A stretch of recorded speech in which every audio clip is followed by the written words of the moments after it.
It is interesting that the document that you see on the way in, just before you come through the front door, that comes from the era of Mehmed Fatih, Mehmed the Conqueror, therefore comes from the era, although it's many years after he actually conquered Istanbul, or what had been called Constantinople. And as you may or may not be aware, by the time Constantinople fell to the Ottomans in 1453, a substantial portion of the population was very happy to be conquered, because the conditions, generally speaking, and in particular for diverse religious and ethnic minorities, had gone fairly steadily from bad to worse, probably since the time of the Fourth Crusade in the early 13th century. So that the conqueror comes in as a conqueror who is somewhat embraced, and that sensibility is reflected in that first decree that you saw from 1478, which has to do with protecting privileges of a particular minority, not interfering with them. And if one sort of follows a historical progression toward the end of that century, one of his successors, Bayezid II, was a figure who was credited with not merely offering hospitality and refuge to the Jewish population of Spain that was expelled in 1492 from Spain. You may remember that Ferdinand, with his marriage to Isabel, in effect unified Christian Spain, and by January of 1492 had taken the last major Muslim-held city and the province around it, Granada, and that at the time he promised that Spain would be an open society to all religions, and it took him all of 2 months to turn 180 degrees from that position. And by the end of March, beginning of April, he had begun a different policy, the beginning point of which was the expulsion of the Jews, who left at the very beginning of August. And Bayezid not only offered a place of refuge, but the oral tradition has it, and since I wasn't there, I don't know how factual that tradition is, that he actually sent ships to the southern ports of Spain to transport Jews to the areas that he held, which were considerable, of course. It wasn't just Turkey, but much of what is now the Middle East and up into parts of the Balkans. They were moving in that direction by that point and beginning a move that would by 1517 start them moving across North Africa as well.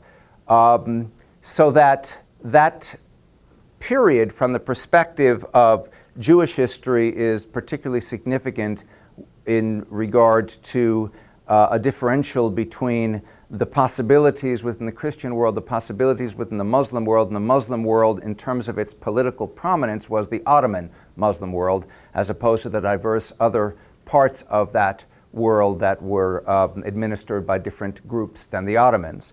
And indeed, by the third quarter of the 16th century, by the 1560s, 1570s, the vizier of the Ottoman Sultan, actually of a succession of sultans, was someone by the name of Joseph the Prince, Joseph Nasi, who was made Duke of Naxos, and who asked for and was given permission to establish a semi-autonomous Jewish province within the Ottoman Empire in and around the area of Tiberias. Ultimately, that project failed because after he died, there was no one with that kind of charisma to hold everything together. But it's symptomatic and singular for that era, and unique to the Ottoman perspective on these matters that opportunity was offered, and it worked for a while. It just didn't work for too long a while. If we sort of jump to the other end of the chronology that is represented by these various firmats and hunans here, we recognize that nonetheless, the Ottoman world, like the Muslim world in general, limited the point to which non-Muslims could aspire with respect to leadership. Joseph, the prince, becomes the vizier to the sultan. Of course, he couldn't aspire to being the sultan, but if you consider what would have been happening anywhere else in the world at that time, there's no comparison with the degree to which he could aspire. Certainly someone of his ilk would have been lost in the Christian world, and in fact, that's where his family came from. His family originated in Portugal, from which the Jews were expelled in 1496-97 on the basis of a marriage contract between the King of Spain, Ferdinand, and the King of Portugal, João I. And what Ferdinand insisted on, if he were to offer his child to João I to marry his child. So another expulsion that meant, among other things, more Jews out from the Iberian Peninsula to, among other places, Ottoman lands. And Joseph's family had actually originated in Portugal and had taken refuge in a number of different places in Christian Europe, but ultimately came to the Ottoman lands because it was the only place where he had any hope of really getting anywhere and doing anything, and indeed he succeeded very well. That said, the whole condition of what is called dhimma, a contract that defined the position of non-Muslims who were peoples of books, peoples for whom a book was their primary connector to their sense of divinity. So that meant Jews, that meant Christians, that meant Zoroastrians, that meant Sabbateans, that meant Sumerians. It meant a whole range of groups. That concept included within it, for example, a particular tax called the jizya tax, which was simply the rolling over of the tax system of previous eras into the Muslim era. But it was called a poll tax? Because it's a head tax. It's really not a poll tax, it's a head tax, because it has nothing to do with voting, obviously. It simply has to do with your rights then to function freely within the society. And if one looks closely at that system, I would make two comments about it. One is that it varied from time to time and place to place as to how it was enforced, how rigorously and how difficult or not difficult it was for the dhimmi who were the object of it.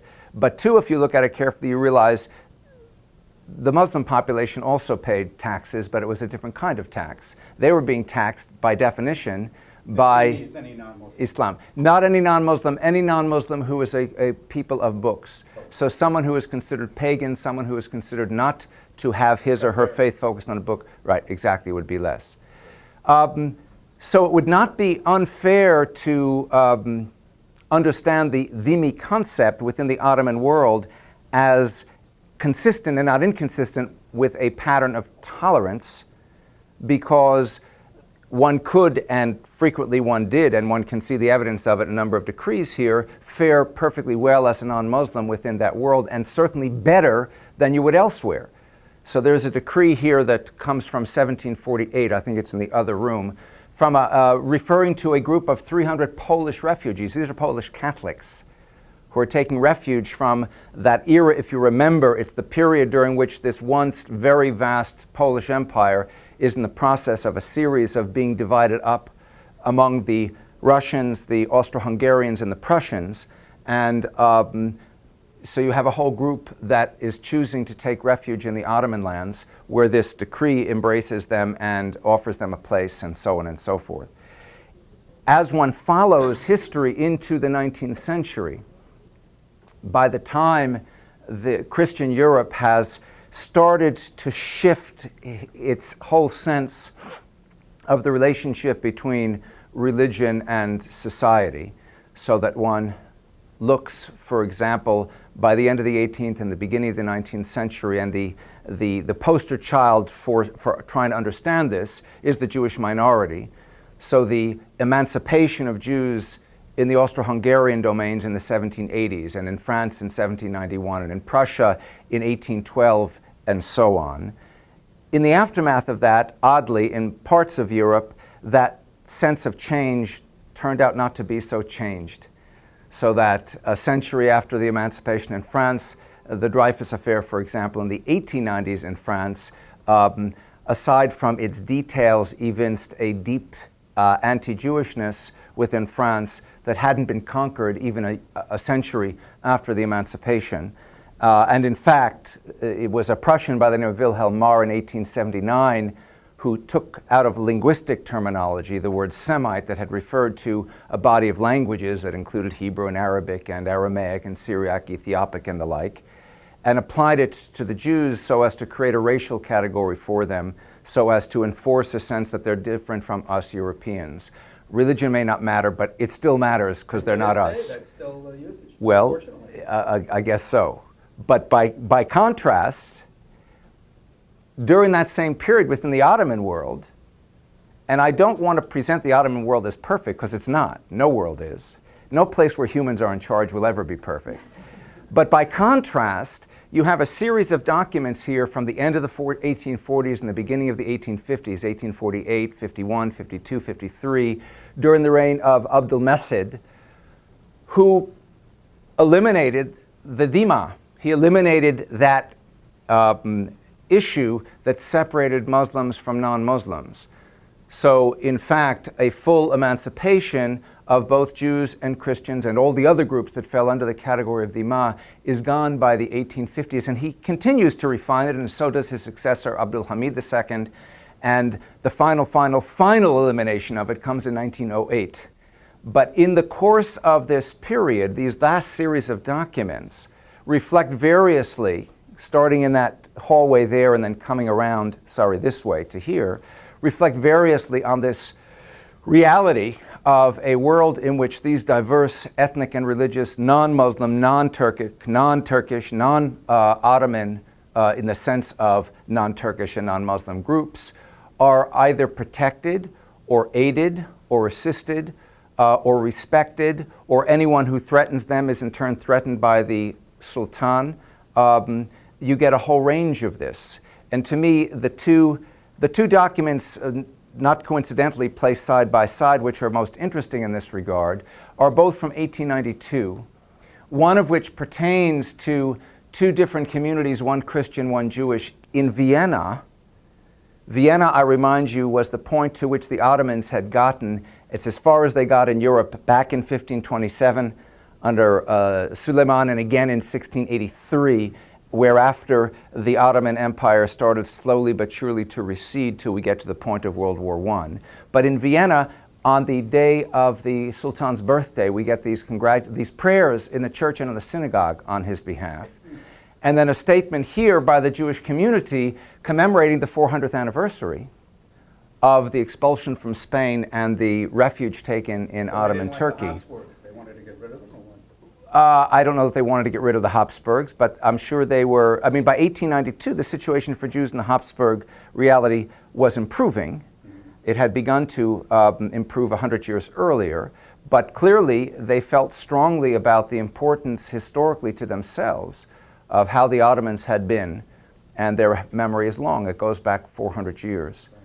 And so during that last part of the 19th and beginning of the 20th century, in the twilight, as it turns out, of the Ottoman Empire, there was a whole series of these Were all the statements. Janissaries from the Dev Sherman? Most, but not all. Most, but not all, yeah. So during this last period, you get a whole range of new documents that reinforce what you start out with at the very beginning in 1478, so going 400 years all the way to 1898, of different ways in which, particularly if one considers the larger historical context of what is happening in the world of Europe, the Middle East, North Africa, during this 400 and some odd years, where the Ottoman Empire stood out as far as offering an atmosphere of tolerance and even embrace for everyone, and a unique place of refuge for all kinds of people who came from elsewhere, and even those who came from elsewhere where you might have thought, well, it would have been better for them where they came from. Clearly it wasn't. They came to Ottoman Turkey, and we have the documentary evidence to support that they were happy that they did. Voila.